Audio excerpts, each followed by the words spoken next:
Yo, what is up everybody and welcome back to the British Pokemon League show. You've got my handsome face back now. I've got to somehow follow Aaron T. Marshall's his precedent that he set last week. Did a really good job. Many thanks to Aaron for hosting the show last week. Did really great. I was watching from work and was just sat in awe of the bits I did get to see. So yeah, really great job from Aaron, and we will probably have a few guest hosts again before the season ends. But for now, you've got my ugly mug to deal with. Anyway, guys, I hope you're having a really great day. Welcome back to the show. We are at the mid-season point. We are at week 5. We're at the halfway point. Only another 5 weeks until we're done and playoffs is going to start. So it's that stretch now. We're on the home stretch. The home stretch now to playoffs. It's all about a kickoff. It's all about getting very exciting. But anyway, without further ado, let's take a look at the league tables as we move into this week. Kicking things off in the British Pokemon League East Division. Aaron T. Marshall, speaking of the man himself, the Inglorious F has sat perched atop still after week 4. Still unbeaten. Still only dropping that one game to Draco in week 1, 4-0. Closely followed by Toed Star Belgrade, South Croydon Saws and Celtic Celebis, all on a 2-2 run. Celebis making a really great comeback after a bit of a rocky start, going 0-2, but it's a long season, so of course anything can happen. And we are as well, Toed Star Belgrade getting that all-important win versus Dogsy last week as well, to move himself back up to 2-2. Back to an even record. Down there at the bottom as well, Newcastle Thunderous and ShadowKings both on a 1-3. Dogsy ShadowKings still without a win since week 1, so Dogsy will be looking to try and end that sort of dodgy run of form. Maybe he could do it this week, end things off on a high note as we move into free agency. We will certainly see, but looking very close and spicy. And over on the West Division, it is a similar story. Latvia's Miami Heat are sat at perch atop, still 4-0. And the only difference is Latvian has still not dropped a single game. He is not only 4-0, but he is also 8-0 in games. He has a 100% record of games right now. It is genuinely sensational. Is anyone going to be able to stop him before we finish? Who knows? Maybe it'll be this week.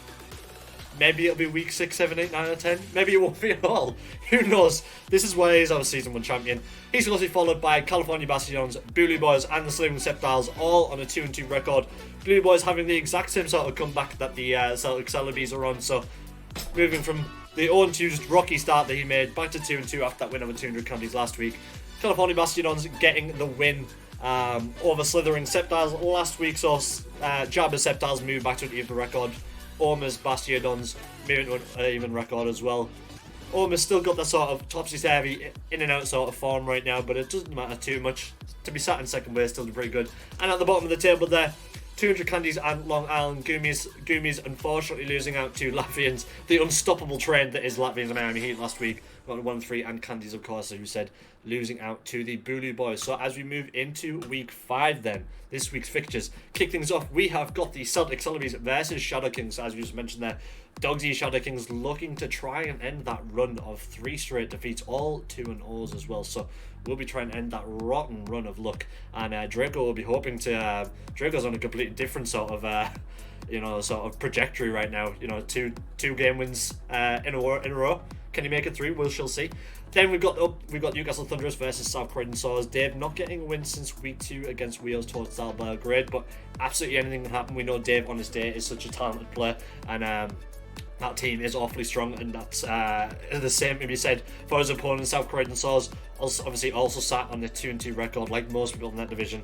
Had been on a pretty good run until he faced our top of the table team, Inglorious Surfers, where he was unfortunately beaten in a very close 2-0 game last week. And our final game in the East Division, the Toed Star Belgrade versus Inglorious Surfers. We will be hoping to get another win under his belt to try and end things on a positive note before moving to free agency. But can he stop Aaron's Inglorious Surfers? Aaron has been on an absolute tear so far, looking so strong. As we know he can be, Aaron's such a solid player. He will definitely be hard to beat, and I can see that being a close game. Over on the west side, we have got the Bully Boys taking on the California Bastions. Both of these guys on a 2-2 record. As we mentioned there, the Bully Boys are on a 2-game winning streak. California Bastions with sort of topsy-turvy form right now, but Oma's team is really strong, and it's going to take a lot of stops, so that could be a really close one. Closely followed by Slithering Sceptiles taking on the Long Island Goomys. Silly, like Dogsy, is looking to try and put a run of 3 defeats in a row to bed.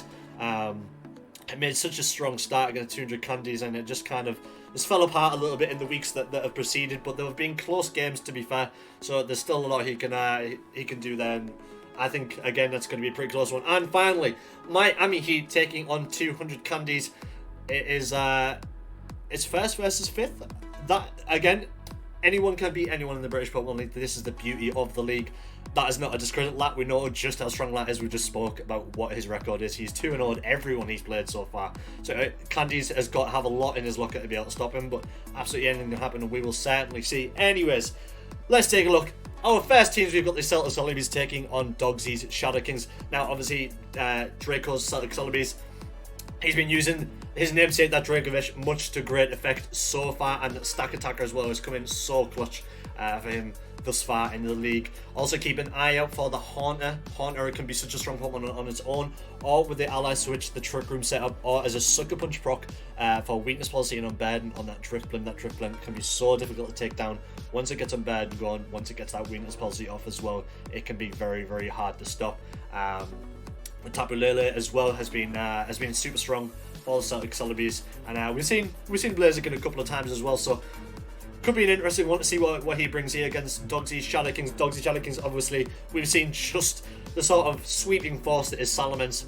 He's been able to run that in multiple different ways with a Comfy Weakness Policy proc, using Moxie alongside a support one like Clefairy just to get the Follow Me, and just takes those attacks away from the Salamence. ShadowKings team is a little bit support heavy, but that's not to take anything away from it. You also have Katana in there, which is a really big physical attacking heavy hitter, and of course Grimmsnarl can be used as a physical attacker as well. As we said as well, the Clef and the Clefairy, both really, really strong support ones in that team also, and we know just how well Dogsy can make use of the likes of the Ditto as well, so keep an eye out for that. And let's take a look at our first game then, the Celtic Celebis taking on Dogsy's ShadowKings, and there we go then, the Coffin comes this time for Dogsy's ShadowKings along with Katana, Dark Urshifu, Grimmsnarl, Comfey, and the Clef. And for Draco, it is the Stack Attacker and the Vikavolt. Vikavolt we did see come against Big Dog Davis. He got some friendliness, I think last week that was.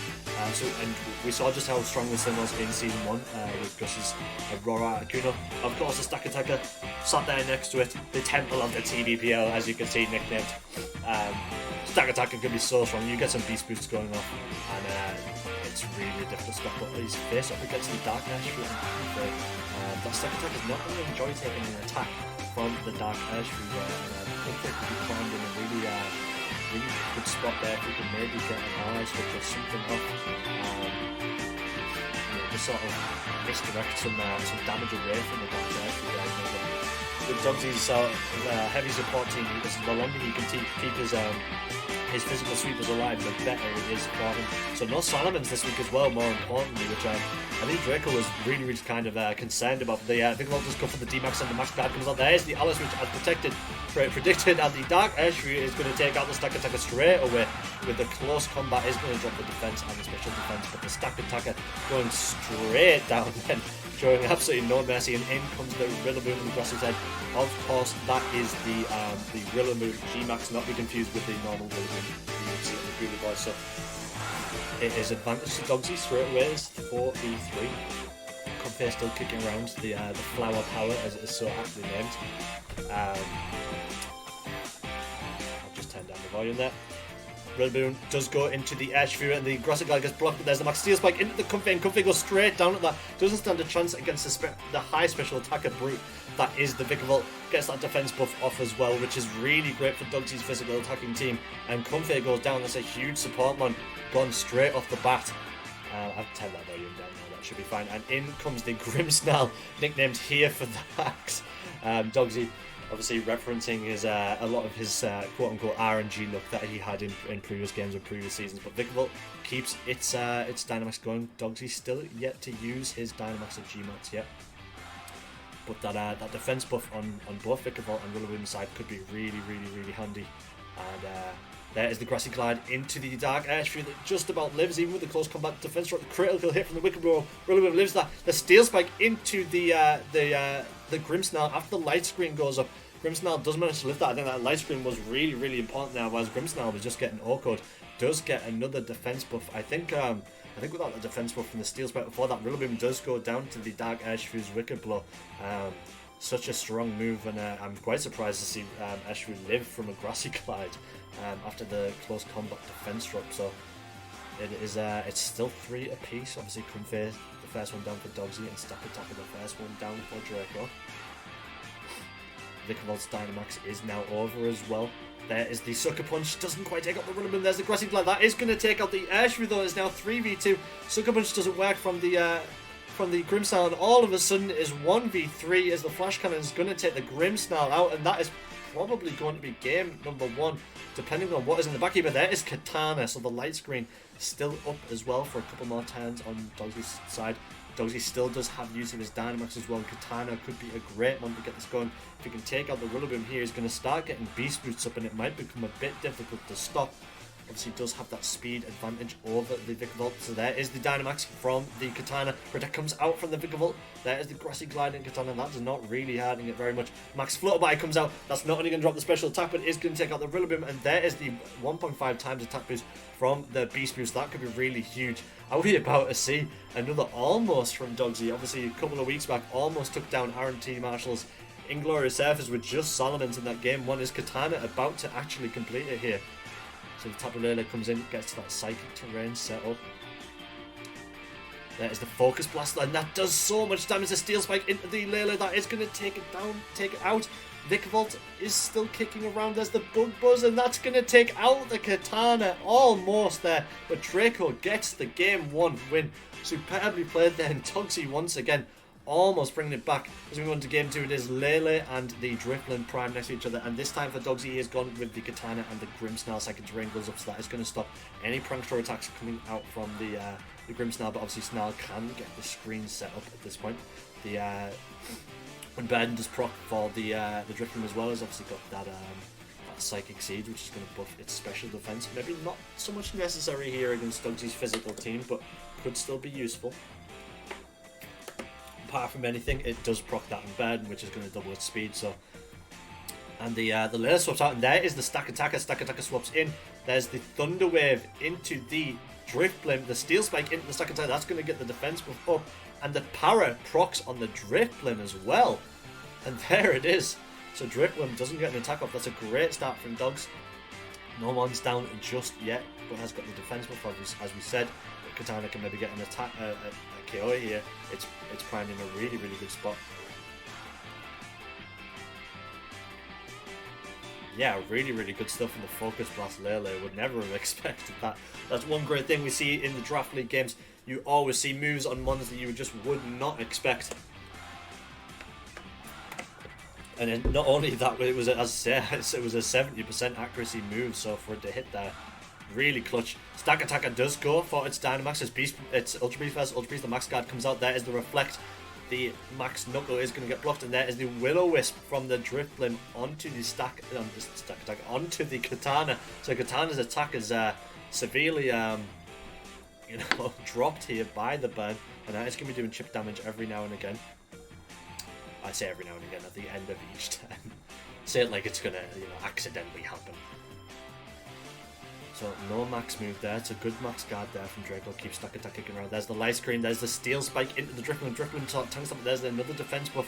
The Strength Sap though comes out from the Drifblim. Drifblim gets its HP back and drops the Katana's attack even more. The Okaberry stops that max life from hurting too much, but it has got the Sun set up. And Katana's Dynamax is now over. That's a really bad spot for Katana. Obviously does have that defense buff, so that could work really well against the Stack Attacker, but oof.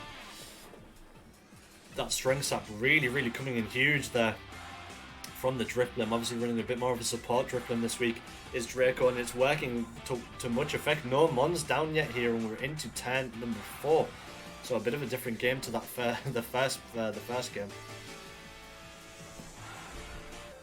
There is a Sucker Punch onto the Drifblim. It's not going to take it out. There's the Sacred Sword. The Stack Attacker lives that. There's the Icy Wind. It's going to drop the speed on both Katana and the Grimmsnarl. There's the Steel Spike into the Grimmsnarl. Grimmsnarl not quite going down. And there you go. You're going to get the defense buff. Stack Katana is just been doing less and less damage. With the defense buff, with the burn and the attack drop from the Strength Sap. My God. Draco's played it really well here. It just completely nullified the katana up to now. What a game to kick things off this week of the British Pokemon League show. Absolutely anything could happen here, but is Dogsy maybe in a better position to try and swap the katana out? Does he keep it in? You know, at this point with all those stat drops, the Sucker Punch doesn't work from the Grimmsnarl. There's the Strength Sap that's going to drop its attack, and the Drifblim gets some of its HP back. The Heat Crush is going to take the katana out, and there's the first KO of the game on turn number 5. Absolutely insane stuff. We're moving to turn 6 now. Both Dynamaxes burnt at this point. Dark Airshrew now swaps in. One turn of the Reflect still to go. Light Screen up as well. Stack Attacker just about hanging on with 9% HP, which is just crazy. Are we going to see maybe another Strength Sap here from the Drifblim? Does he maybe risk it? Try and get something going here. Dogsy is 1-1 down, and so definitely advantage record. The Ally Switch comes out though. The Sucker Punch is not going to work. The Will-O-Wisp now onto the Airshrew. The Wicked Blow is going to take out the Stack Attacker Forest Trolls. That's such a great Ally Switch though. Gets the burn off. Surely that Wicked Blow would have taken out the Drifblim, so sacrifices the Stack Attacker but keeps this absolute monster of a Drifblim kicking around. That Paralysis has only procced the one time as well, so really solid stuff here. And gets the burn on the Airshrew as well, so the Airshrew's attack now nullified again as in comes Lele. Gets that Psychic Terrain set up now as well. It's going to stop any Prankster moves.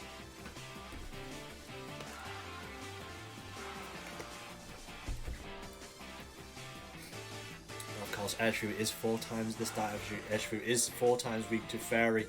And we know there's Sucker Punch comes out. There's the Moonblast onto the Airshrew. It goes straight down to that. There is the Strength Sap on the Grimmsnarl. And the Drifblim is back up to full HP. That Sucker Punch not working out again. And in comes the Clef. And this is going to be game. It's Grimmsnarl versus Lele and Drifblim with the Clef on its up next to it. I don't think the Clef's going to be able to do anything here. It's 2 support ones. This is going to be a clean 2-0 for Draco, his first one of the league so far. Really smart stuff here. What a game we've had on our hands here. Turn number 8. A very back and forth game, but Draco finally breaking down that wall. Dogsy not able to sort of hold off. The Sucker Punch fails again. There's the Moonblast is going to take out the Grimmsnarl. Clef with it all to do. The Will-O-Wisp does miss. There's the Moonblast onto the Lele. That's not really doing all that much damage.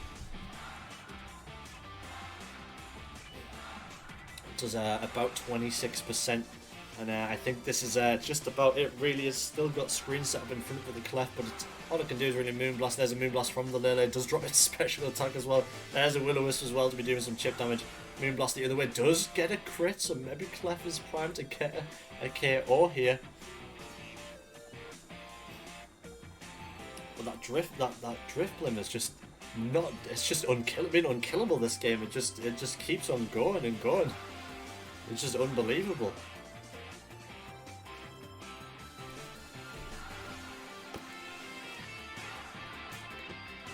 There's the Moonblast from the Lele. Icy Wind is going to drop its speed. It takes it down below half HP. There's the Moonblast onto the Lele. The Lele just hangs on from yet another crit. Burn damage doing a little bit more chip damage. This is game though. This is going to be game number 2. It's just how long is it going to take for Clef to go down? We're on turn 11 now. Dogsy unfortunately not able to turn those Sucker Punches into some sort of KO. Unfortunately, about 3 or 4 of them didn't work from the Grimmsnarl, and that's hurt him so much. There's the Moonblast, takes it down to 80% HP, drops the special attack again. Para does proc, and the Drifblim Life Dew comes out from the Clef. It's just slowly but surely hanging on now, but this is going to be it, I would think. One more Moonblast and one of the Icy Wind, and that's going. There it is, game number 2. Draco Celtic Celebis get the win over Dogsy's ShadowKings. ShadowKings with the 4th loss in a row. So just Dogsy not able to get any kind of wins going off ongoing with this team.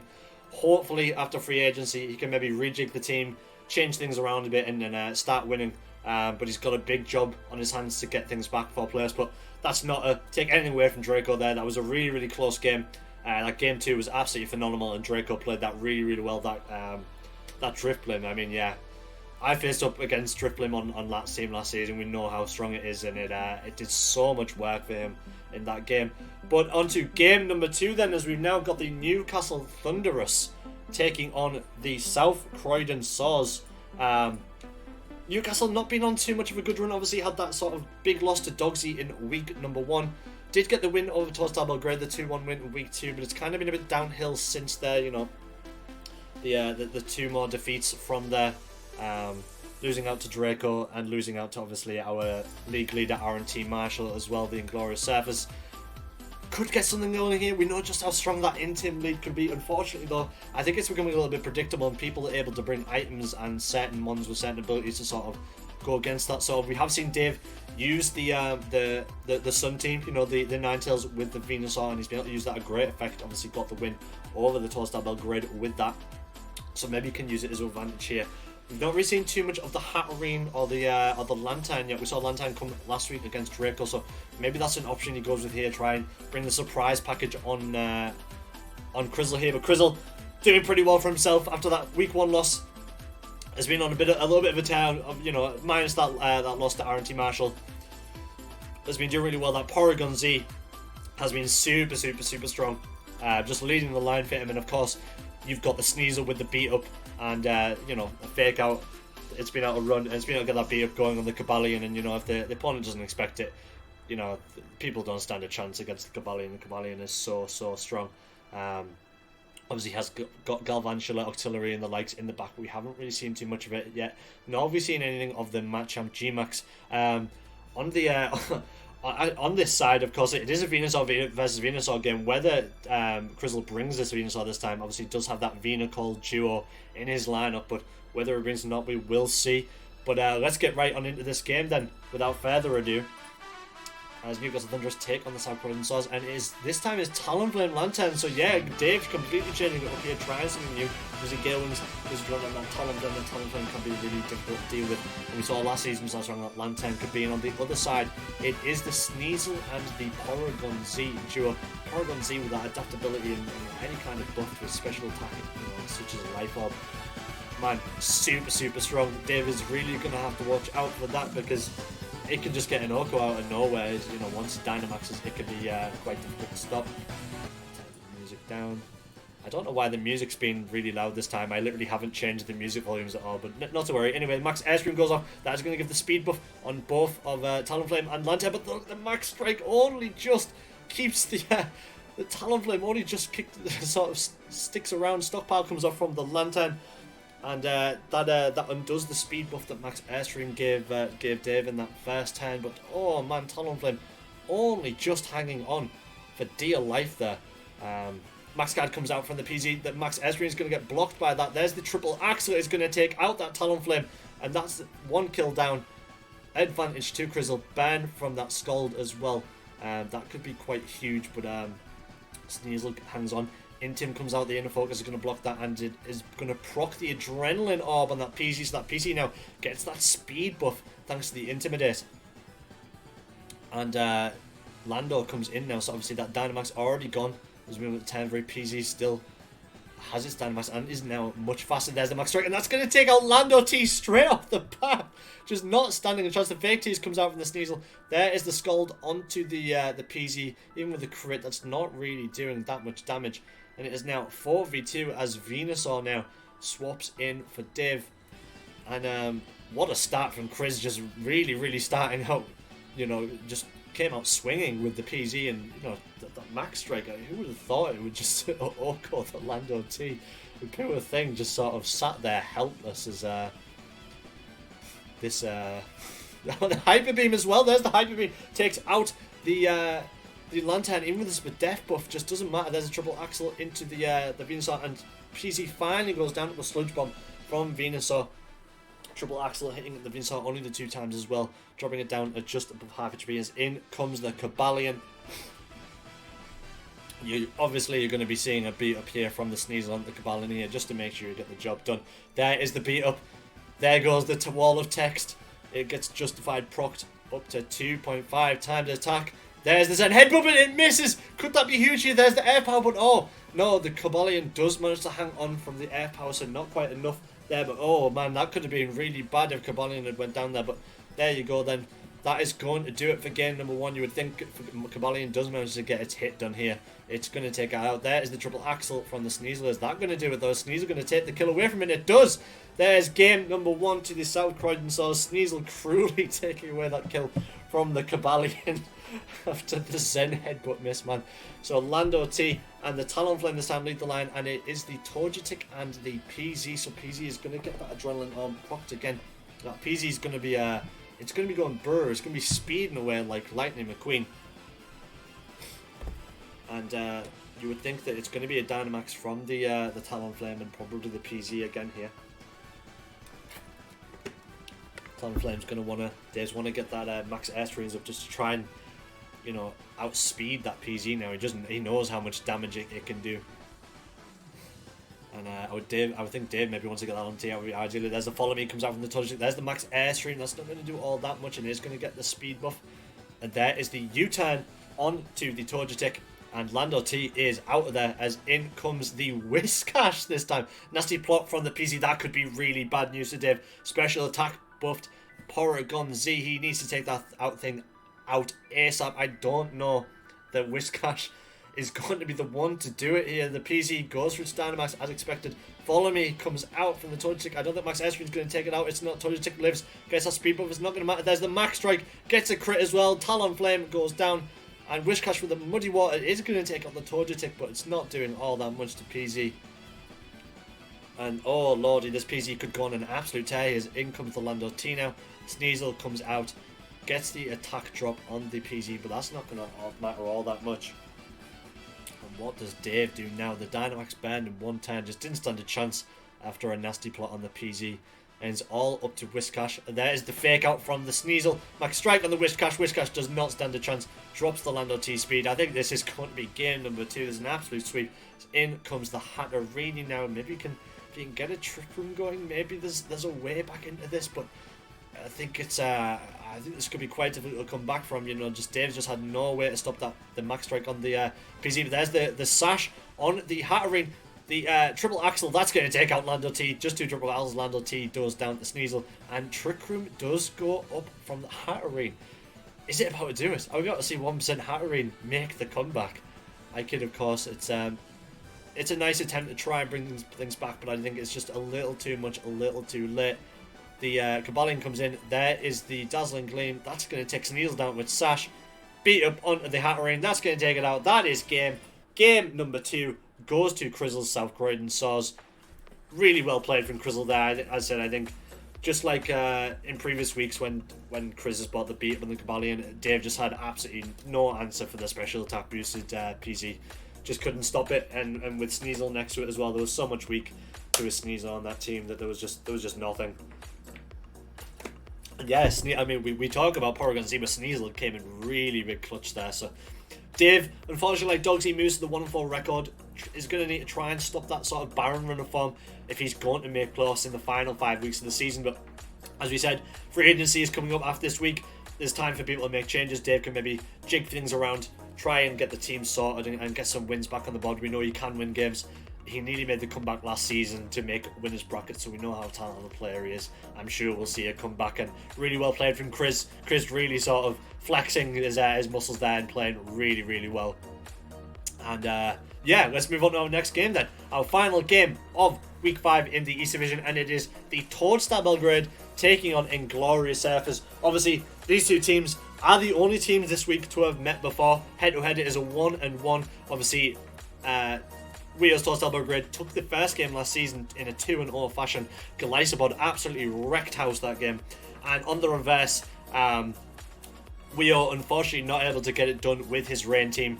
And Aaron's Hatterene indeed duo with the Thwacky was just proved too strong, and was able to get the win. Obviously, Toed Star Belgrade on the 2-2 record, losing out to Dave, and losing out to Draco as well, both 2-1s.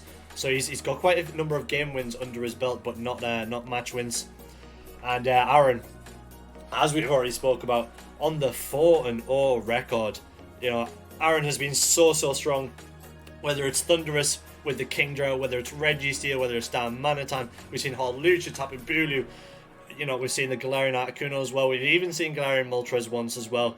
So many strong Pokemon there that Weo's got to contend with. That's not a completely, you know, throw Weo under the bus with anything here. Weo's team is super strong in its own right. You know, Serena's going to stop any of those priority attacks. We know just how good the likes of Rotom he can be after a nasty plot gets set up. Raichu as a support mon is super strong. We might even see the Wobbuffet. Is the Wobbuffet going to make an appearance? I would very much doubt it. But that G-Max Corviknight as well, you know, if there's going to be any screens about, could be a possibility. But one mon in particular I don't think anyone expected, and Dogsy certainly didn't expect last week, is the Mr. Mime Galar. You know, getting that Orko against the Salamence. So maybe does Rio choose to bring that again, knowing how strong it was last week against the Flying Mon? Could be really good here if Aaron chooses to go for the Moltres or the Kingdra. You know, the Galar Mr. Mime does get access to Fairy Moves, so we will certainly see as we move on to our next game then in the East Division. Glorious Surface versus Toed Star Belgrade. Let's just turn the volume down there. And here we go then. So Serena and the Raichu kick things off for Mr. Hub. And it's Galarian, Moltres, and Hawlucha. Hawlucha with Mold Breaker this time, so not in bed. And Moltres, you would expect to have that weakness policy running, but this is the draft league, so it could be something different. And facing off against Serena. Serena's not really primed overly well here to take a max airstream from Galarian Moltres. And you know, if he's not able to get the Orko, or you know, at least do a sizable amount of damage to that Moltres, and he's able to, and he just proc the policy or even Berserk, Serena's in a world of trouble. What is Serena going for here? Is it going to go for the Dynamax with the Serena? Could be. Raichu also potentially could go for the fake out on the Hawlucha here, try and stop the Hawlucha from getting anything off. Obviously Hawlucha does get access to Brave Bird, which would be really powerful move against Serena. And there it is, the Galarian Moltres does go for the Dynamax, and there's the Dynamax from the Serena as well. Close combat into the Raichu is going to live because of that sash. And the defense drop on the Hawlucha, the Eerie Impulse on the Galarian Moltres, that's going to be really big. And this max airstream not really doing all that much, 30%, does get the speed buff. And there's the max Starfall into the Moltres, gets the Misty Terrain set up, does proc that policy on the Galar Moltres. Galar Moltres just about hanging on, well I say just about hanging on, it does just under half HP. But is that going to be enough? You know, I think Weo's got to hope for a crit here, or he's, you know, I think one more airstream. And he's in a bad spot, you know, if he doesn't get the KO, he's definitely going to proc Berserk. And I think that's going to be very difficult to stop the Galar Moltres train from running. But what does Raichu do in this position? Obviously, has no fake out now, is on 1% HP. We've seen it with the Eerie Impulse, but that Moltres and Hawlucha both going to be faster. Now the Protect comes out from the Raichu. That's going to stop the Brave Bird from hitting the Raichu. Really good call there. Max Airstream into the Serena. Serena just hangs on with 4% HP. There's the Max Starfall the other way around, but Moltres hangs on with 3%. And there is the Berserk. The Moltres is going to have that 2-tier speed buff. So now what does Weo do in this position? He knows he's not got the speed to take it out, and Galar Moltres is going to move first and take out his Serena. What do you do in this situation? If you're Weo, is there anything you can do at this point? You know, with these two mons on the field, do you maybe sack this Serena off to try and bring it back in? Or he's in a hell of a spot, you know.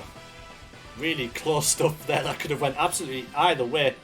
So really good first couple of turns from both coaches here. All mons still left on the field.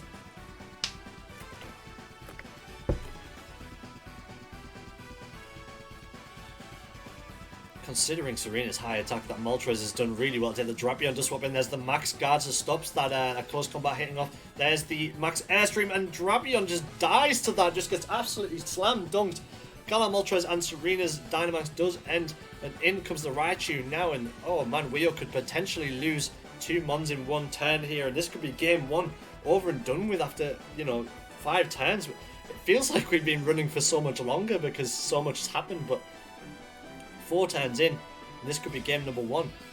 Galar Moltres just running enough, so Type Protect comes out from the Hawlucha, and the Moltres, that's smart, stops the fake out from going out, stops the Galar Moltres getting taken out by that fake out. So I said smart stuff there from Aaron. And now Weo really is in a spot here. Could go for the Protect and try and, you know, just wait it out, but I think he's sort of waiting a little bit here. It's unless he's got some sort of priority move on that Serena.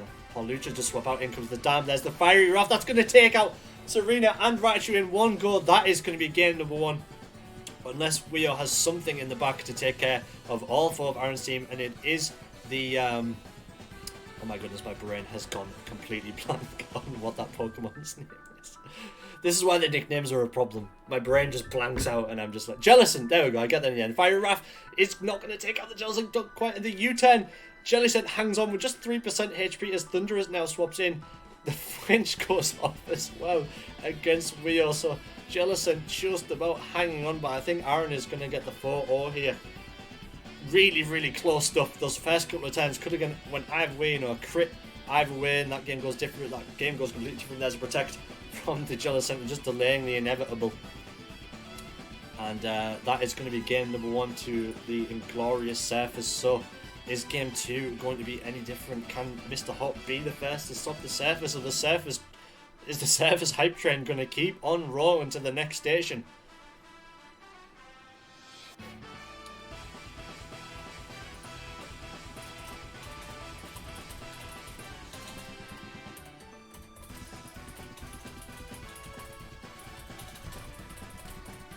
There is the Fiery Wrath. That is going to take out the Jellicent. That is game number 1. Confirmed. Galar Moltres just putting in. I think it actually got all of the kills that game. All 4. As we move into game 2, and it's Serena Raichu once again, but this time on Aaron's side, he's gone for the Darmanitan and Registeel. So just flexing the sort of like versatility of that team. Registeel, we know just how much of a problem it can be if it gets those Iron Defense and Amnesias set up. So Wio is really going to need to take care of that thing. You know, if he's got some sort of taunt on the Raichu, maybe can stop that from being a problem.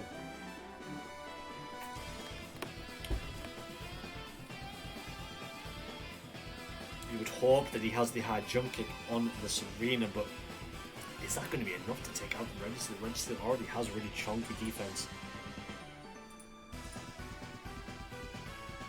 There is the fake out on the Dam, so that's going to stop the Dam from taking out the Serena for sure. There's a high jump kick. It doesn't quite do enough. 33% HP Registeel lives with, and gets an Iron Defense off it. And now it is Wio's in a world of trouble now with this Registeel. He really needs to get it out of there ASAP as the Jellicent now swaps in. Protect comes out from the Registeel, and Flare Blitz goes into the Jellicent. That does so much damage to the Jellicent. And that's a Flare Blitz against a Water Ghostmon, and that does just over half HP onto the Jellicent. And Registeel now, so Raichu is running that Brick Break, but with that defense buff, is it going to be enough? There is the Thunderous. Thunderous now swaps in. Jellicent goes for his D-Max. Brick Break is not really doing anything. Registeel, the Max guys it into the Thunderous. It's going to take a little bit of HP, but there's the Amnesia from the Registeel as well. And now, what does Wio do here to take out the Registeel? It's just sat there like an immovable object. Really smart stuff from Aaron, able to keep that Registeel hanging on. Thunderous not going to go for any electric type attacks while the Raichu is kicking around in the field, but has access to the likes of Taunt, Swagger, things like that. Eerie Impulse, not Eerie Impulse in this position, but Swagger comes out onto the Jellicent. It's going to buff his attack, but does confuse it. Protect stops that Brick Break from taking the Registeel taking damage. Crit is going to crit for the Protect, but it's still not doing all that much. The leftovers is keeping that Registeel's HP just sort of slowly trickling its way back up. Wio just unable to get any kind of KO on any Mons at this point. You know, you've got to focus all your attention in that Registeel, or it becomes a really big issue. Really quickly before you know it, it's fully set up and you can't stop it.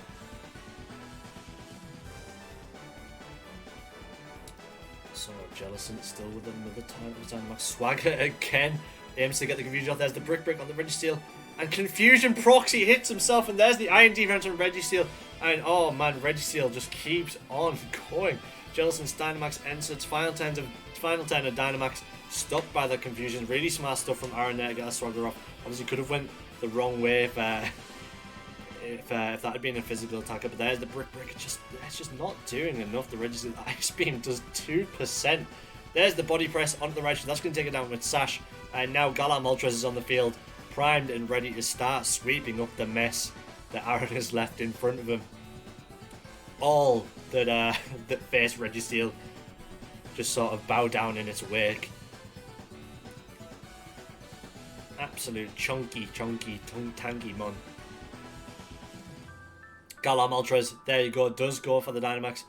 Protect comes out from the Jellicent. Protect comes out from the Registeel as well. And there's the Eerie Impulse on the Raichu. Raichu's going to get taken out by that Max Airstream though, and has now got the speed buff on that Galar Moltres. And of course, Wio has already burned through that Dynamax. Galar Moltres with another 2 times of it to go. Of course, if he procs that policy, that Moltres becomes a very big problem very quickly. And in comes the Galar Mr. Mime, Dancing Quen. Aptly named as he dances on him. Can he do enough here? You know, it's going to be slower than the Galar Moltres now, and I think it potentially just goes down to an attack here from the Moltres, but we'll certainly see. Obviously, Raichu did get that Eerie Impulse off before it was able to go down. There's the Max Darkness into the Jellicent. It's not doing it, but does get a Death Drop. There's the Blizzard. It's going to proc that policy on the Moltres though, and that's not really doing anything to the Registeel. There's the Body Press, and that takes out the Mr. Mime. Registeel putting in work. There's the Ice Beam on the Moltres. That's also not doing all that much either. And it is now a 4v2. Is Aaron about to get another 4-0 here? Wio must be so sick at looking at that Registeel. It's just been taunting him for 9 times. Protect comes out from the Registeel. There is the Airstream into the Serena. Gets the crit as well for his troubles. Serena goes down. Jellicent's Strength Sap is going to get blocked. That is going to be game. I would have thought Jellicent's got nothing in his locker to sort of stop this from Fiery Wrathing. That is going to be game number 2 to Aaron's Inglorious. There it is. There's the Fiery Wrath. Takes it out. Game number 2 as Aaron's Inglorious Surfers roll on. Who is going to stop him? Who's going to do it? That was just clinical. Just unstoppable. That game 2 was just... Man, it must have been so painful to be in Wheel's position there. Just, you know, knowing you had a solid team, you'd obviously work to sort of work against what he thought Aaron was going to bring, and Registeel just sort of went, nah. Put the wall up, not getting through. Really smart stuff from Aaron there. Just, you know, Wheel had to play around that Registeel the whole time. Couldn't sit there and ignore it and let it set up. And Aaron was just able to sweep with what he had left. Galar Moltres comes in, finishes off, and gets 5 kills total that game. What a team. What a man. Great stuff from Aaron there. And both have a little bit of thinking to do in free agency. I would have thought Aaron's probably going to be trying to flex those muscles, try and get a few more strong ones in. And Wheel sat there now on the 2-3 record, has got to try and make some changes to, you know, get that positive record back, or at least get to evens as try and push for playoffs. But anyway, now we move on to the West Division now, and it is the Bulu Boys taking on the California Bastiodons. Both sat on a 2-2 record. See, Bulu Boys are on a run of 2 wins in a row. California Bastiodons, as we mentioned earlier on, sort of topsy-turvy, in and out form. You know, win one week, a loss next week. That Metagross, though, it is our kill leader in the league. Sat there on, I think, a total of 19 kills now. Very few people have been able to stop that Metagross. You know, with that Duck Trio, Bulldoze, Weakness Policy, Self-Proc, and it's gonna, you know, the Bulldoze obviously gets the speed drops as well. Chandelure does sit there in the back as well for Oma, as well as the Water Urshifu. Gastrodon there is there as well. You know, can get with the Storm Drain, can make things really difficult to try and stop any of those Firemons on Oma's team. And of course has got the Amoonguss for that redirection with the Rage Powder as well. We've seen Scolipede a few times as well, try and get that Sword Stance set up, but it hasn't really worked out for Oma, so whether he tries it here we will see. Of course, Bulu Boys has been operating with that Blacephalon and the Coal, and of course Dragonite with the Aqua Jet to proc that Policy and Steam Engine as well has been a very favourable lead for the Bulu Boys. But as well as that, Rillaboom and Obstagoon. Let me just say, these 2 mons, Rillaboom, I think everyone would expect it's going to be doing a lot of heavy lifting work. It's a really strong mon with the Grassy Glide, but Obstagoon of all Pokemon has been super strong. You know, we saw last week, you know, yes, okay, the item red card is not specific to Obstagoon, but with that red card, it was so strong, and it really put in the work. So Oma's going to have to watch out for that as well. If you just bring the Metagross, that Blacephalon with the Mind Blowing can be really, really difficult to stop. So definitely got to be careful of that. But without further ado, let us move into our first game of the West Division this week. The Bulu Boys versus the California Bastiodons. And there you go then, there's a Colossal, Blacephalon, Rillaboom, Mesprit, and the Obstagoon and Dragonite. But it's Mesprit and Blacephalon that leads, and it is the Hitmontop and the Water Airshrew that leads to the Bossydons. Forgot to mention that Orma does have access to that Hitmontop, which of course has Fake Out, Intim, Wide Guard, and Quick Guard. Can be such a strong support mod, as well as Close Combat. We know Orma runs that with the Eject pack as well. As soon as Close Combat drops its stats, that Hitmontop is out of there. And so Mesprit and the Blacephalon, what has Bully Boys got planned for this? You would expect that the Blacephalon is going to try and get a Mind Blown off, get that really big chip damage going, but does Mesprit maybe go for a Trick Room here? Does try and get some sort of support move going off? Plus Mesprit has sort of, it's a little bit like, it's like a basic bitch Mew, I would sort of dare call it. It's got pretty much base stats across the board, apart from its HP and speed. Can be really difficult to predict against. You can see there myself sort of trying to decide what moves to run. And the Mesprit goes to the Dynamax. Mesprit, the Fake Out into the Mesprit. Obviously, Omen not expecting that. There's the Mind Blown. That does so much damage. Half damage to the Airshrew and 70% to the Hitmontop. Sage Strikes is going to take out the Blacephalon, but there's the Max Overgrowth. That is going to take out the Water Airshrew, and it's a trade either way for 10, number 1. Omen just not expecting that Dynamax from the Mesprit. And, wow, Mesprit taking out the Water Airshrew there. Not standing a chance. What does Orma? We can see in his team of 6 there, he does have the Chandelure, he does have Gastrodon, he does have that Metagross with the Dugtrio. Is Dugtrio maybe kicking around the back, aiming to get a Bulldoze off? Obviously, Mesprit does have that Levitate ability, so wouldn't be getting any speed drops here, but as in comes the Rillaboom, and there is the fabled Metagross Rillaboom running that Grassy Seed again like it ran last week. And so no attack drops on the Rillaboom this time. You see him on top already on the field. You think Metagross is going to go straight for its Dynamax here, maybe hope for a Weakness Policy proc from the side of Matt, and they can get things going. You know, once its policy is procced, that thing is an absolute tank, and can be so difficult to stop it from just sort of running house, as Slee found out a few weeks back. Him on top, only on 35% HP though, so not a massive amount of HP. If he's able to swap it out, or maybe, you know, a stat drop from one of the Dynamax moves, that's going to yeet it out of there, and that maybe leaves it prime in position to get another Fake Out on the field when it comes back in, or get an Intim off. And there it is, there's the Metagross with the Dynamax Helping Hand, comes out from the Hitmontop. There's a Max Phantasm on the Mesprit, that is going to proc the policy, but does get a crit. That does so much damage, down to 28% HP, the Metagross. The eject button procs, the weakness policy procs.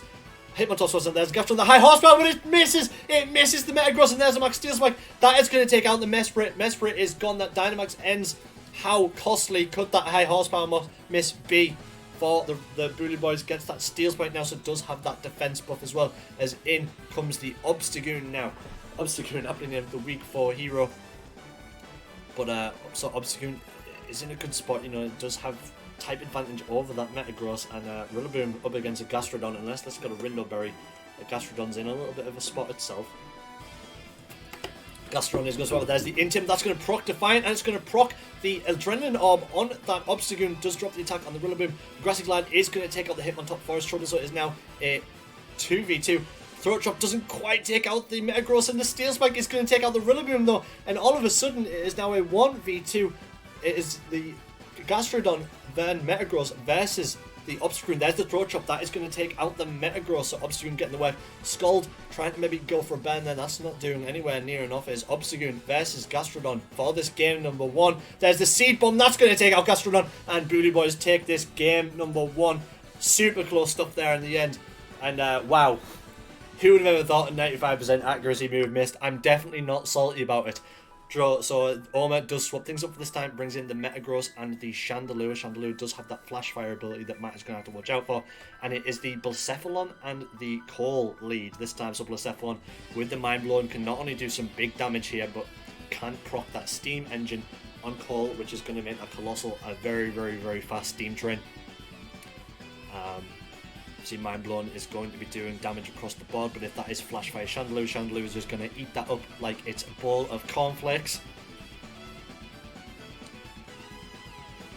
But how much damage is that Metagross going to take though from this? It could do so much damage here. But if it's not able to live it, Cole is running a fire move, which you would very much expect it to be. You can see the Metagross go straight down here if he doesn't have an answer, so maybe try and protect just to keep it around for a little bit longer. No, Blacephalon's going to take half damage from that Chandelure. There's the G-Max from the Cole, there's the D-Max from the Metagross, there's the Mind Blown as we expected. Procs that Flash Fire, but that's doing 63% damage to the Metagross. Procs that Steam Engine, procs the Pulsey on the Metagross. And there is the Max Flare from the Cole, and Metagross is down for his troubles. Chandelure is going to get Shadow Ball. That is going to take up Blacephalon, so Blacephalon gets a Mind Blown off and goes down straight away again. Once again, 10, number 1, it is a trade-off as Obstagoon now swaps in, as well as Water Urshifu. So Water Urshifu obviously does have the likes of Aquajet, Surging Strikes, but the Sun is up currently, which is going to stop those attacks from hurt. I think they're still going to hurt Colossal quite a bit, you know, obviously they're a crit every time as well. So does Cole live the Surging Strikes is the question here. You would hope it would, but you know, with the Sun being up, you never know with this. That Chandelure has had that Flash Fire procced as well, so that's going to be doing some big damage, especially while the Sun's up there. I think Obstagoon's going to struggle to live any kind of fire attack here, but at the same time, Obstagoon could go for a throat chop here on the Chandelure, which is going to also hurt the Chandelure. Obviously, Omen now knows that the Obstagoon has Seed Bomb at its beckoning to use against the Water Urshifu here, so got to be careful what he goes for. You can see me just trying to decide what to do here. See, he's running that Obstruct, but Obstruct is not going to be good against Urshifu. Obviously, has that that ability. It's just going to fly through any kind of protect. It doesn't care.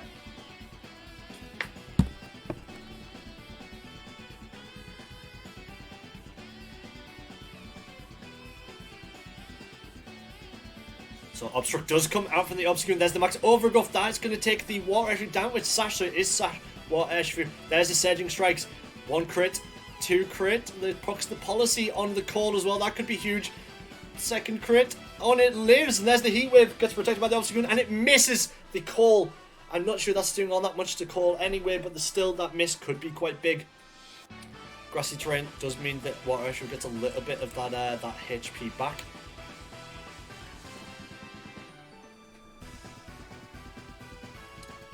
And now, Obstagoon can maybe go for the killing blow here, as can Colossal, unless Oma decides to swap the one of these two mons out here. Has the opportunity to go for a Volcalif on either Chandelure or the Urshifu. Could be really, really, really huge. So Surging Strike's just not doing enough to that Colossal, and he knows it's going to be moving fast at this point.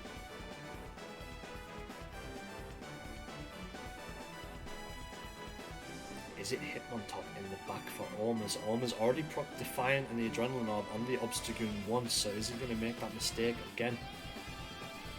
Or is there something else kicking around in the back?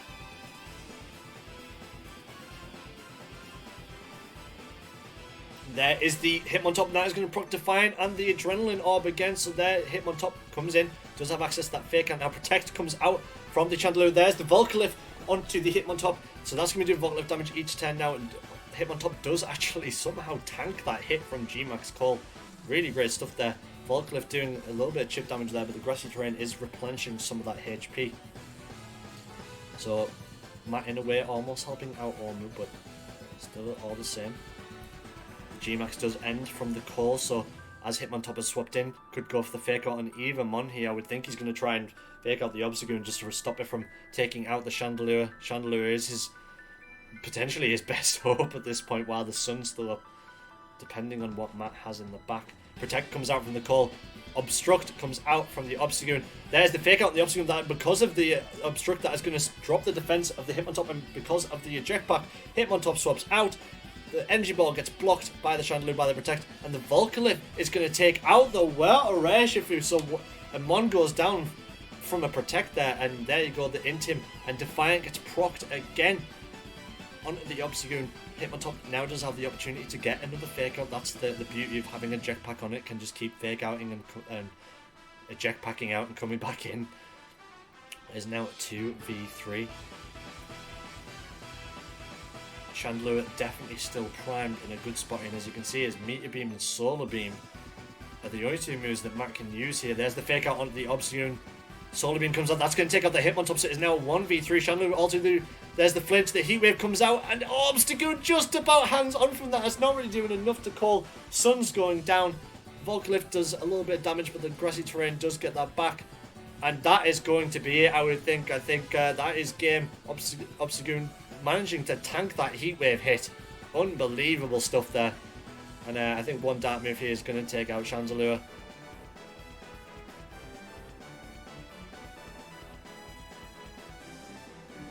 The Week 4 hero, as he's aptly named. Also being the Week 5 hero.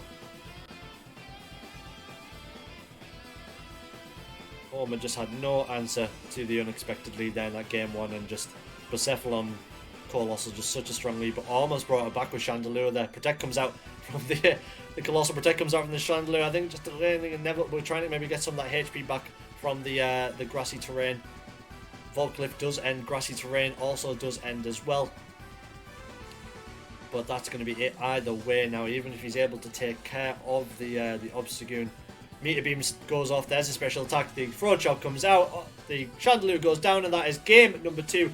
Booloo Boys with the 2-0 win, going into our mid-season break over Orma. GG's to Orma. I really love his team a lot, and it's quite difficult to prep against that team.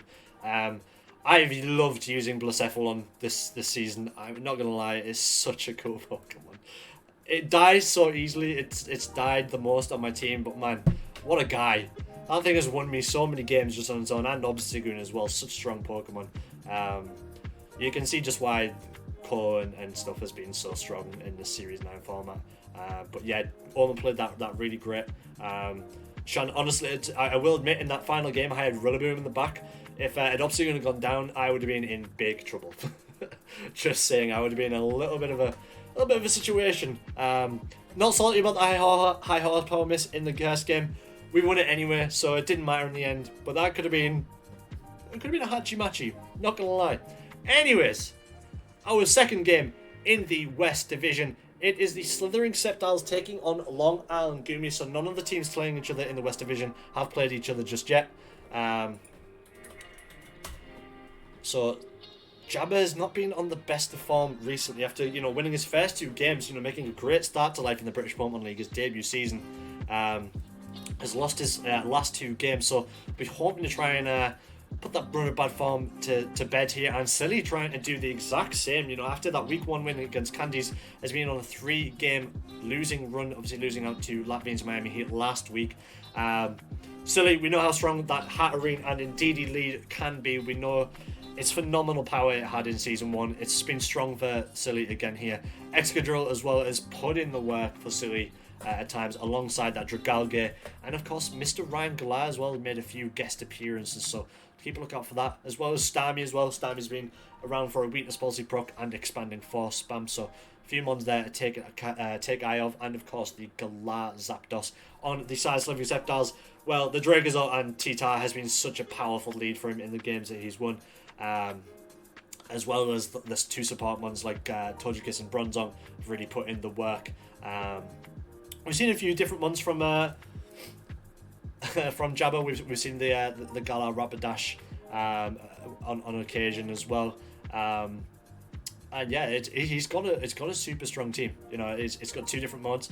It's got the speed with the Sandstream, the Sandstorm, Sand Rush, I should say, and of course it's got Trick Room setting with Bronzong as well. So keep an eye out for that. We haven't really seen too much of his Gmax, the Sandaconda, since like week 1 and week 2, but maybe it makes its appearance here. Who knows, to get that sand going. But without further ado, let's get on to this one. Celebis Sceptiles taking on the Long Island Goomys and Goomys. One Pokemon we haven't seen yet is the fabled Fletchling, and there it is. Now it is his team of 6. It's also on the field alongside the Excadrill. Jabba going for the Barbicle and the Arcanine. That was another one I was trying to remember there on Jabba's team. Arcanine has that in him, obviously, and also has Justified as well available to it. Barbicle has put in a little bit of work for Jabba so far. It's as a tier 5 mon, it's been kind of strong. Is Silly about to do Is he about to bring back the nostalgia? Excadrill comes out, Fletchling goes for the tailwind, there it is. Max Tears Spike in the Barbicle, and Barbicle goes straight down, that gets the defense buff, and agility is going to come out from the Arcanine as well, but is it going to really matter at this point? Apologies in music's loud. There we go, boys. So tailwind procs. So he has speed advantage, and no T-Tar there as well for Jabba, so that could be big. Dracozold's not going to get that buff from the sand being up. See, Arcanine does have that speed now, but is it going to be enough over the tailwind? You know, Excadrill's a quite a fast mon on its own. Could be quite difficult to stop at this point, unless Arcanine's got an answer to it. So Fletching with the defense buff as well, thanks to that steel spike, could be big. Yeah, act like Fletching's a buff, like sort of a strong one even like, but man, it's this little like weak limpy bird. But man, Fletchling did so much work in season 1 for Silly. It was a real shame if he didn't see it come out this season. So I'm really happy to see it. Really happy Silly's having some fun with it. As he tries to get the match win and end this run of form. If it was going to be anyone to end this run of form, it's got to be Fletching. There's the extreme speed. That's not doing all that much to Fletching. There's the max quick. Sugarberry is going to stop too much damage, but that still does like 85% HP damage to the Arcanine. Will-O-Wisp comes out on the Dracozolt. It's going to stop its attack, and the Bulk Beak's not going to take out the Fletching either. So with that defense buff and the burn, Fletching managed to just tank not only an extreme speed, but also the Bulk Beak from the Dracozolt. So really good stuff here, really well played from Silly so far. He's got the advantage obviously, 4v3. There's the extreme speed. Fletchling does hang on. There's the max quick. It's going to take out the Dracozolt. So Dracozolt goes down. Fletchling is going to go in with a dual wing beat. Is it going to take it out? Is it going to get the kill? It does. Fletchling gets a kill. Gets a kill this season. Oh, you love to see it. And it is now 1v4 for Jabba. What a nightmare of a game 1 for the Slytherin Scepters. Obviously just did not see the Fletchling coming out. And it's still not used as Dynamaxes. In comes the Torjikis. I think this is going to be game 1 to the man himself, the coach of Island Goomys. Protect comes out from the Fletching. There's the Iron Head. The Berry proc, so it's not going to quite go down. Dazzling Gleam's going to come out. Excadrill's not going to care too much about that. Protect keeps Fletchling kicking around. And that is going to do it. That's going to be game number 1. It's not going to eat another Iron Head. So great play. Great start from the Goomys. He just proc swap Fletching out as well just to keep it alive. Gets the crit anyway. And Torjikis goes down. Fantastic start from the Goomys as we move on into game number 2. As Jabba swaps it up this time, he's brought the Trick Room lead this time is the Bronzong and the Aegislash, and Silly goes for the Tailwind lead again of Fletchling and Excadrill. Obviously doesn't need to be careful because that Bronzong potentially has Levitate. Doesn't want to hit a max break into it and have it have no effect and do absolutely nothing. Aegislash also not going to enjoy taking the max break in this situation. Excadrill being a big power mon for Silly once again. Protect comes out from the Aegislash. There is the high horsepower that's going to drop Excadrill's attack. That's bad. As Dragalga now swaps in. Trick Room comes out from the Bronzong. Silly obviously foresees that. He brings in the Dragalga, which we know is a slow mon.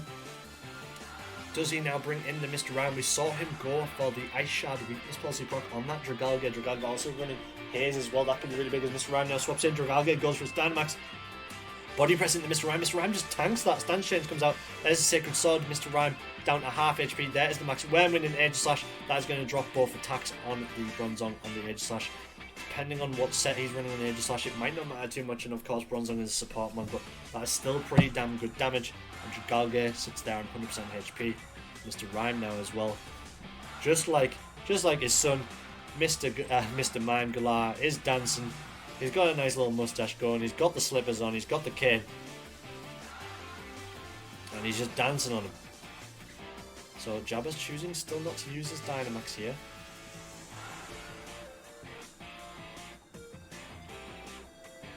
Still all 4 mons on the field for Silly, and Jabba's all still alive and kicking.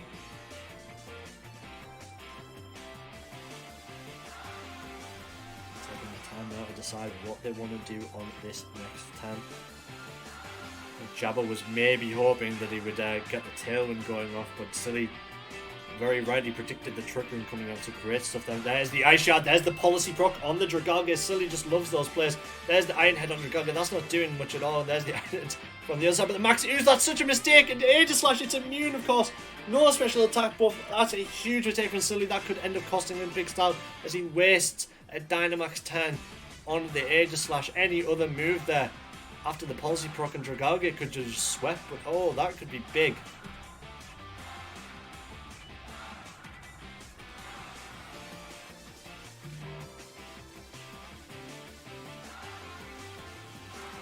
Mr. Rhyme still dancing around, still kicking about. He's got that Policy proc on the Dragalge. She said Jabba still not choosing to use his Dynamax, and 2 turns of Trick Room left now.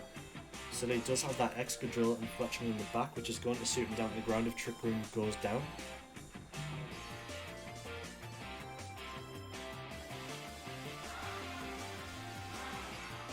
What a guy. It's so great to see the Fletchling make its comeback. We hadn't seen it at all yet this season. Silly's trying to go for some different leads, but he finally brings it out in week 5. Helping Hand comes out from the Mr. Rhyme. There is the body press in the Dragalge. Dragalge doesn't really care about that. That's the Iron Head. Doesn't care about that either. There's the Max Wormwood. That's going to take out the Aegislash. And finally, a Mon goes down on Dragalge's final turn of its Dynamax. I think Silly could have this game all but done and dusted at this point if he hadn't Max Ooze, but not to worry. He does have advantage here. His Dynamax is over though, and Jabba still does have access, of course, to that Dynamax, as Barbracle now swaps in with 1 turn of Trick Room remaining. Dragalge down to 33% HP. Jabba's been able to slowly chip away at that Dragalge, just ever so slightly, put in the work.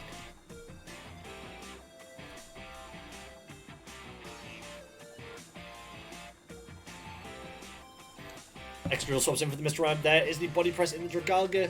There's the Sludge Bomb, the Barbracle just resists that. There's the Rock Slide. That's not going to quite take out Dragalge. Unbelievable stuff. Dragalge managing to tank that. Could have maybe went for a different attack than the Barbracle, but it's not to matter. That's still really good damage for a move that it resists. Really good stuff from Silly. Jabba playing this pretty smart as well. Barbracle is going to do great stuff against that Excadrill. And Bronzong still sits there, taunting Silly across from him. On full HP. Can get another Trick Room going up if Jabba wants to. Or of course can just sit there and happily body press. One more attack and that Dragalge is going to go down. And we know Silly does have a Fletchling in the back as well as his Excadrill, so he's shown all of his cards on the table for this game. Got to keep an eye left there. There's the Rock Slide. That does take out Dragalge. Excadrill doesn't care too much. There is the High Horsepower. That takes out the Barbracle, so it's now a 2v3. Body press from the Bronzong is going to take out the Excadrill though, and now it's a 2v2. Mr. Rhyme swaps in. It's Fletchling Mr. Rhyme versus Dracozolt and Bronzong. Does Fletchling maybe go for the Tailwind here? And you know, Mr. Rhyme hits into the Dracozolt. There's the fake out from the Mr. Rhyme though. There is the Tailwind. Is it going to be a Trick Room? There's the Trick Room though. That, oh. Could that be a mistake from Silly there, letting the Trick Room go up after setting the Tailwind? Was right to fake out that time, but great stuff from Jabba there to read that, and there's the Ice Shard. It's not doing enough. There's the Body Press. Mr. Rhyme lives that. There's the Bolt Beak and the Fletchling. This time, as it goes first, it's going to take it down. Fletchling not able to eat that iron now, and Mr. Rhyme versus the World versus the Dracozolt and the Bronzong. Ice Shard not doing enough. There's the Body Press. Mr. Rhyme hangs on. Bolt Beak's going to take it out, and Jabba ties us all up here without even using his Dynamax. Some great stuff from Jabba. Great call there at the end to get the Trick Room up, go up after the Tailwind. And even though Mr. Rhyme ended up being slow, it didn't matter too much as we move on to this game 3, our first game 3 of week 5 so far. And Bronzong and the Aegislash once again for Jabba and Mr. Rhyme and Dragalge this time. So Silly reading that he's probably going to go for that Trick Room lead against great stuff from Silly. Jabba knows how strong that Trick Room lead has been for him as well. As he helps if Silly does Max Ooze, one of the Steel type Pokemon. Can't be disappointing like that, Mr. Silly. Come on now. A joke, of course. great game so far this has been. It's been really close stuff. I said real big props to Jabba for playing around the speed control and also just winning a game without using a Dynamax. Obviously preparing for that Series 10 non-Dynamax format. Dragalge goes for the Dynamax. Mr. Rhyme this time does fake out the Aegislash and Sword Dance onto the Aegislash. That attack drop does drop that Sword Dance. Flint comes out onto the Bronzong. Sorry, my mistake. It was Bronzong that got fake out. So no Trick Room goes up this time.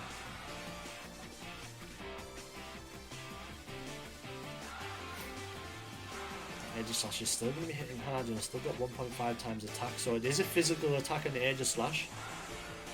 So that's some good information for Silly. Protect King Shield comes out on the Aegislash. Ice Shard onto Dragalge is going to proc that policy, self-proc. There's the Max Wormwind, hits through the Protect. It's not doing all that much, but it is going to drop the attack back down to neutral as Trick Room does go up and Aegislash reveals its room service this time.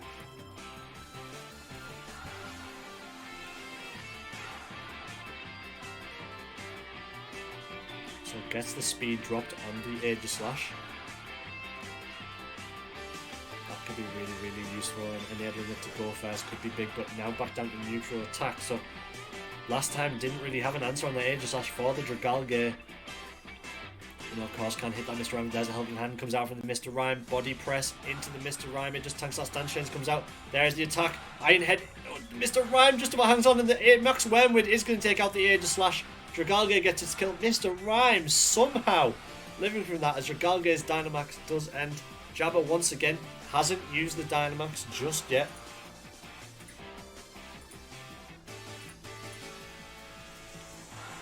What does Jabba swap in? It is 4v3. Arcanine now swaps in. So obviously not in Team Arcanine, as you would expect. It is justified Arcanine. So Jabba not able to get that strat off as he wanted, maybe. Maybe he has Barbicle on the back, able to put, but there's the helping hand. Extreme speed is going to take out that Mr. Ram, so he does try and trade it off. There's the body press. Dragalge does resist that. There's the sludge bomb onto the Arcanine. Arcanine goes down. Dragalge just running house. Gets another kill, and it is now a 3v2. What is the final mod in the back for Jabba to try and save this game for him? Sudowoodo now swaps in for Silly as Barbicle makes its way onto the field. Sudowoodo, another Season 1 legend for Mr. Silly himself, making a guest appearance. And that could be really big news. You know, we know Sudowoodo has the likes of Woodhammer. Ally Switch comes out from the Bronzong. The Hydro is going to miss, but the Woodhammer is going to hit him. The Bronzong's a great Ally Switch play from there. And there is this Razor Shell. Doesn't quite do enough to Sudowoodo, but is going to drop its defense. But Silly now does know that Ally Switch is kicking around, knows he's aware of it, so he's maybe got to play around from it. So good stuff from Jabba. You know, it's not going to survive another Razor Shell hit, I wouldn't have thought, after that defense drop. But is more importantly, got to be able to take out the Dragalge at this point. It's still just sat there floating away menacingly with its weakness policy already procced.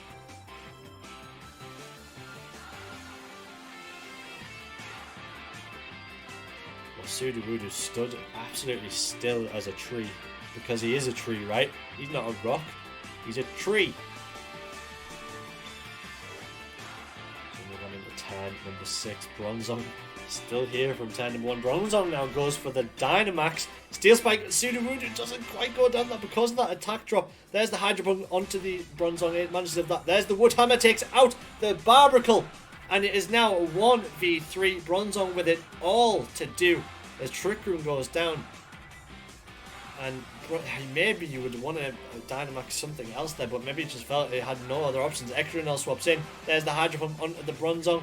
Max Steel Spike into the Dragalge. Dragalge just doesn't care. That attack drop from the Max Wormwind's really proving useful. And Silly is going to end that run of 3 games lost in a row. Consigns Jabba to a 3rd game loss in a row himself. And gets the 2 and 1. Moves himself up to 2 and 3 as we move into free agency. Really, what a game between these two guys. You know, I said the last game itself was really solid stuff from Jabba. Silly able to just completely lay down the hammer in that first game. There's the Iron Head onto the Bronzong. Hydro Pump from the Dragalge gets another kill for itself. Silly gets the win, and there it is, 2-1 win for the Long Island Goomies, and that now means we've got Silly on the 2 and 3 record. Great stuff from Silly. Really enjoyed watching that game. Great games to both those guys. It was a really fun game to watch. And it was weird to see just so many different interesting things. As I said, we saw the Fletchling, we saw Sudowoodo in the end, we saw Bronzong running with Aegislash, and Roomsail was Aegislash, just crazy stuff. And that's just the beauty of the draft league as a whole, and of course, what makes it so fun to play and watch. So, great stuff. As we move on to our final game of week number 5, it is Miami Heat versus 200 Candies. As you can see there, by the season record, Latvians Miami Heat, he hasn't lost a game since match 1 of the grand finals in season 1. He's just kept winning 2-0 since then. It's just unstoppable. Nobody's been able to take a game off him. I don't think anyone's even really came all that close, to be honest. It's been sensational. What a great run from Lat. And but is Candies the one to stop him though? Candies not had the greatest start of life in the British Pokemon League. Got that win over Orma's California Bastiodons in week 3, but otherwise has lost out to Silly, Jabba, and of course Bulu Boys last week. So we know how much of a versatile team Candies has access to the likes of G-Max Snorlax. He's got the beat-up option from Terrakion on Dragapult on Terrakion. Has got the fateful Chansey Shuckle duo as well. And of course, as we've seen in recent weeks, that Butterfree and Torracat leads with the Focus Sash on the Butterfree, getting those sleep powders off, getting those fake outs in the Will-O-Wisp, and of course Flare Blitz, super strong, and occasionally brings Jinx as well for that lovely kiss. Obviously, Lat is going to have to watch out for that as well. And of course, Nihilego as well is kicking around in Candy's team. Can be something to will be something for Lat to keep an eye on. Of course, on Lat's team, where do you start with Lat's team?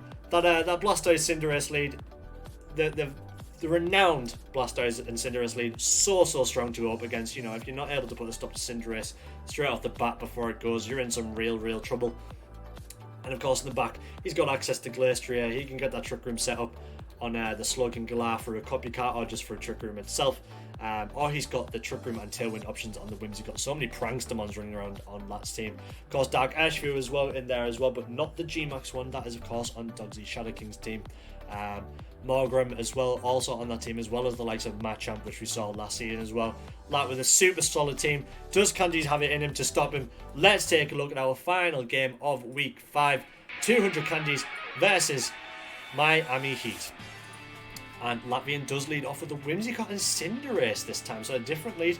And Candies leads out with the Torracat and Nihilego. White Herb proccing on the Cinderace, so stops that attack drop coming out from the Torracat, so that could be really huge. But Nihilego, I think this is the first time we've actually seen Candies use the Nihilego.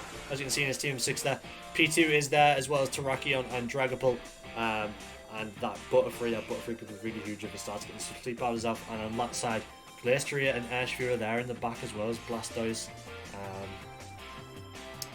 can't see what that final one is behind the team name there, but the usual suspects, as you would say, on Latvian's team. Could go for a Tailwind or a Trick Room here, or maybe stops that fake out coming out from the Torracat. It's Machamp. Okay, thank you very much, Aaron. I thought it was. I didn't want to say and get it wrong. But the Whimsicott swaps out, in comes the Blastoise. There's the Fateful Duo. Nihilego goes for Stand Max. Cinderace obviously goes for G-Max. Fake out comes from the Torracat. A great predict there from that. Max Darkness into Nihilego is going to drop that special defense with the Libero. That does quite a bit of damage. Max Ooze goes into the Blastoise. That still does quite a bit of good damage to Blastoise and gets a special tap up on both Nihilego and Torracat. That special defense drop could be really huge, but Blastoise taking a big hit there. Maybe Captain Latvian was hoping he'd hit into the Cinderace. So obviously Lat now can't go for a Water Spout on the Blastoise, but does still have access, of course, to the likes of Scald. Maybe has an Ice Beam kicking around on there. Torracat wasting its fake out time. Obviously we know still is a solid support when it has Will-O-Wisp. It's got Flare Blitz, not so much a thing in this scenario, Flare Blitz, but can still be strong. Sorry, my voice is starting to go now. I ran out of water about 10 minutes ago and I'm suffering. Many apologies, guys, but let's move on in. Cinderace definitely going to try and kick Candies. But Torracat swaps out, there goes the P2, gets the download up, but not a special touch up. There's the Max Guard. That stops the Max Knuckle from hitting the Nihilego. Libero does mean it switch changes typing, and Scald blocked as well by the Max Guard. So great call there from Candies. Stops that Nihilego inevitably going down to one of those two attacks there. and gets the swap in as well. So it means the Torcat can come back in and get an Intim off this time. Now the white herb has been proc, so good turn there from Candies.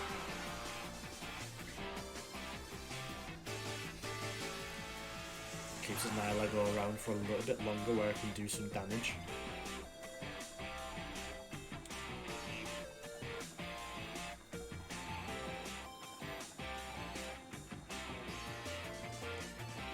Cinderace and Nihilego with one more turn of the D-Max, G-Max to go.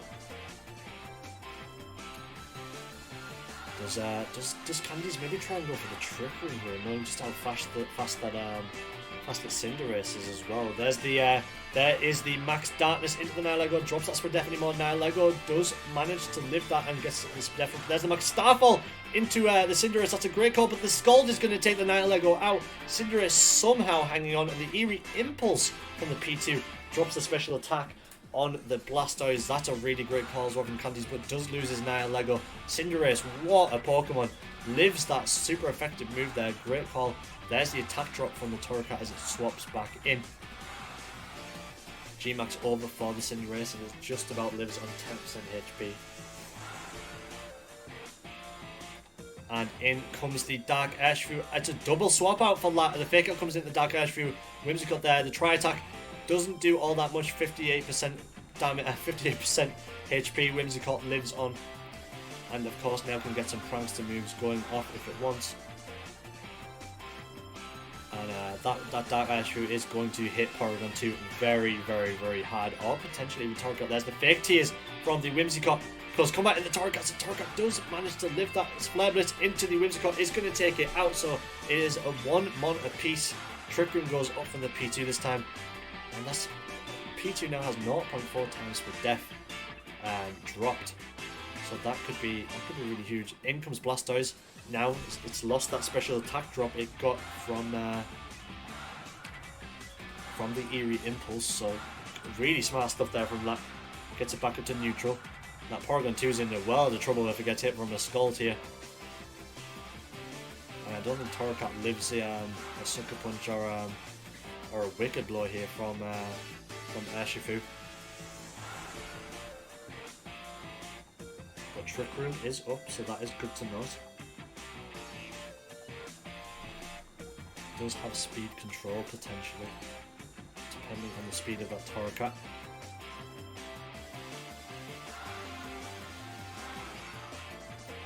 Could be a very important turn for how this game is going to go.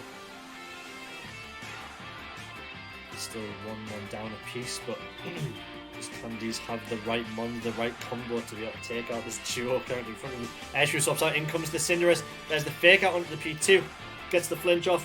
Flare Blitz into the Cinderace. Cinderace is going to go down from that Flare Blitz, so now it is 3v2 advantage to Candies, but now that does mean that Lat gets the Urshifu to swap back in. Takes that hit very well there from sacrificing the boy Cinderace for the Greater Claws. Trying to waste turns of Trick Room, I would guess. There is the Sucker Punch into the Torcat. Torcat goes down. Tri-Attack into the Blastoise. Blastoise does hang on from that. There's the Scald, and P2 goes down to the Scald. And all of a sudden it is 1v2.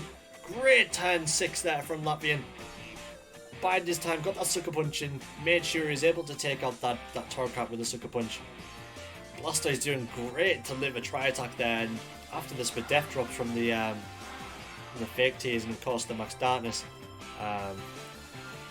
P2 wasn't standing a chance from a Scald there from Blastoise.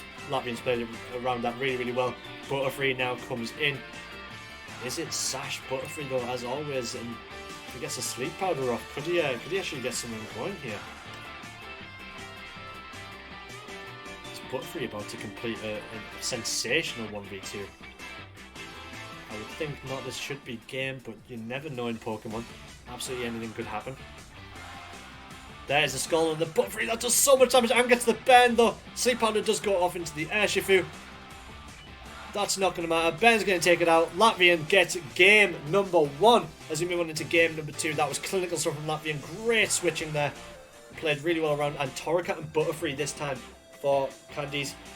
There's the Intim into the Cinderace. White Herb's not gonna is gonna undo that. It's Cinderace Blastoise, the classic lead from this time round. So Candies is going to have to choose very wisely what to sleep out here. Cinderace goes for his G-Max. Fake out into the Blastoise, that was to be expected. And there is the Airstream into the Butterfree, but Butterfree does have its Sash as we expected, so Butterfree's going to have it. It's going to get Sleep Powder off. Who does it go on? It's Cinderace. As Cinderace goes to sleep, that could be really huge. How long is Cinderace going to stay asleep for is the big question here, and that could be very important for Candy's chances of winning this.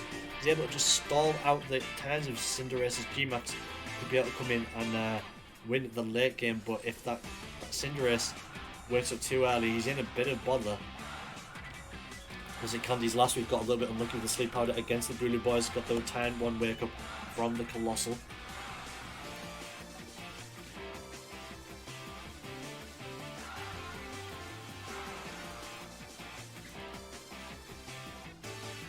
Has got the speed buff from that max Airstream though on the Blastoise, so it's going to be moving very quickly. And has access to Water Spout. There is the Water Spout, and that takes out both Butterfree and Blastoise. Water turn from Latvia, and it doesn't matter that Cinderace, because Blastoise is going to do all the carrying work. Water Spout working so well there, and Torracat and Butterfree did not stand a chance. In comes Dragapult now with Terrakion. Can he get maybe a beat-up play going here and try and get Terrakion to do something? The Cinderace has one more turn of his G-Max left. Is he going to get the 1 turn wake up? Is it going to happen? That Water Spout was so powerful, just did not stand a chance. There's the Terrakion with his Dynamax. Cinderace does wake up, that can be used. There's the Max Darkness. That's going to take out the Dragapult. Dragapult goes down, and it is all up to Blastoise.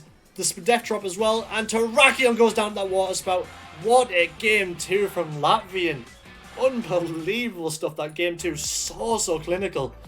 All of a sudden it was game over. Like, Cinderace goes to sleep and you're like, oh god, like, this could be real bad.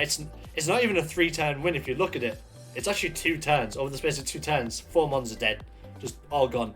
Latvian flexes muscles, gets another 2-0 win. Moves into the free agency period completely unbeaten. No games dropped. No matches dropped. 5-0 in the league table. Speaking of the league table, we are going to take a quick little gander at the said league table in just a hot second. Here we go then. As you can see then, Inglorious Surfers, Miami Heat, both sat on the 5-0 record. Unbeaten. Latvian with a +10 match difference. Bully Boys in the West Division move up to second place now. 3 wins in a row for Bully Boys. Move up to second, followed by California Bastionons and Slytherin Sceptiles, and the Goomies all sat on a 2-3 record, separated by games versus each other and the match difference. You know, Candy's there 1-4 record has got it all to do in the second half of the season to try and get his claw his way back to make a playoffs run. It's not impossible. There's still quite a lot of Pokemon left to play, as we always say, so don't count him out. On the East Division though, as we said, Aaron Surfers sat there at the top. Still no one managing to beat him. Aaron playing so well this season. Absolutely on a tear. Followed there by South Croydon Saws and Celtic Celebis. Draco having a brilliant debut season so far.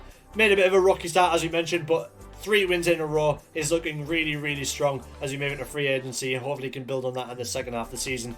Crizzle as well, also having a fantastic debut season. You know, minus that week 1 loss and the loss to Aaron has been really strong, and nobody seems to have an answer for the Porygon 2 or the beat up Defiant play, so solid stuff from Chris. Toed Star Belgrade getting, well, not so much unlucky, but unfortunate in that game against Aaron's Inglorious Surfers. I say unfortunate, it was just unfortunate that Galam Ultras decided this week, you know, it wanted to tear his team an absolute new one. I'm sure he'll come bouncing back after free agency.